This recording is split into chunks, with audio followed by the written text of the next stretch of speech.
themselves, and the labour conditions at the North Pole were alleged by the Union to stifle the soul. 4 reindeer had vanished without much propriety, released to the wild by the Humane Society.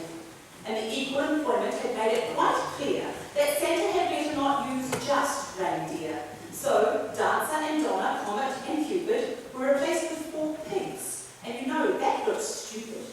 The runners had been removed from his beautiful sleigh because the ruts were deemed dangerous by the EPA.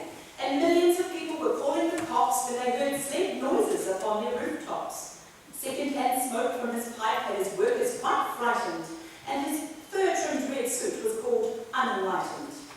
To show you the strangeness of today's ebbs and flows, Rudolph was now suing over unauthorised use of his nose. He went to Giraldo in front of the nation, demanding millions in overdue workers' compensation.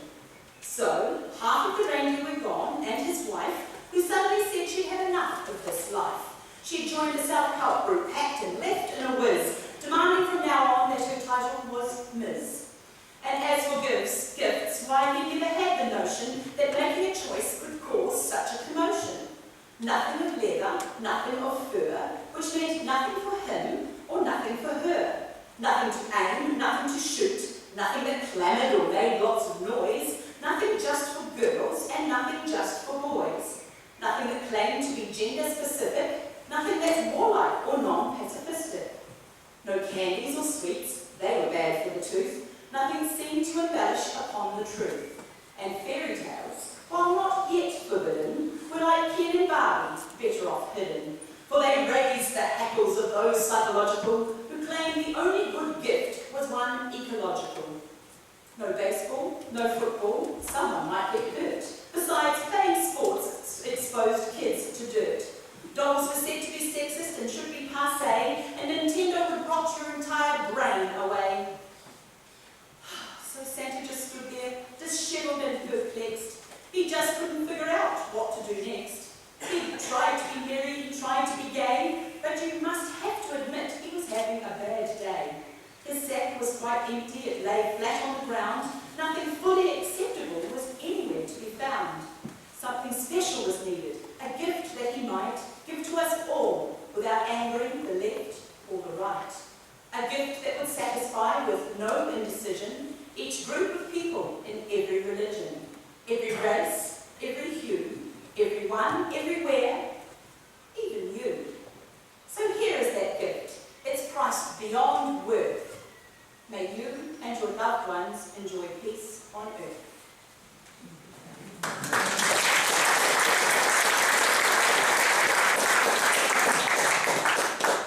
And so we now begin the more traditional section of our programme with a glorious arrangement by Dan Forrest, a very well-known carol, the First Nowell, telling us of the moment when the angel's message was first heard on a cold winter's night by humble shepherds keeping their sheep. The First Nowell.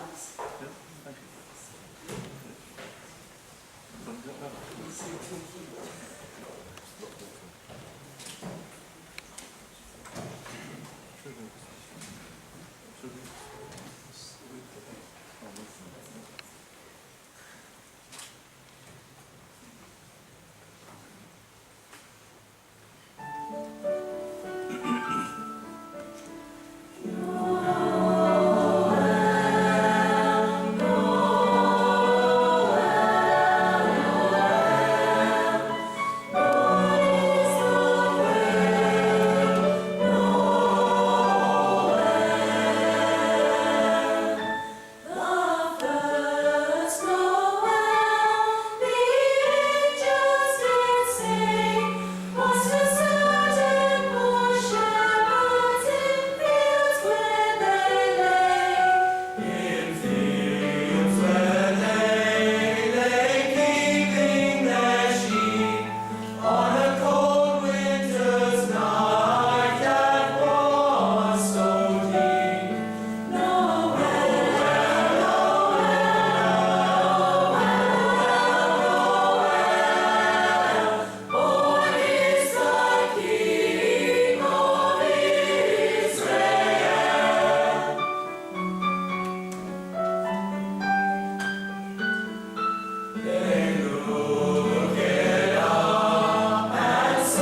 Mary's child.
remind you to fall on your knees, hear the angels' voices, and celebrate a night most divine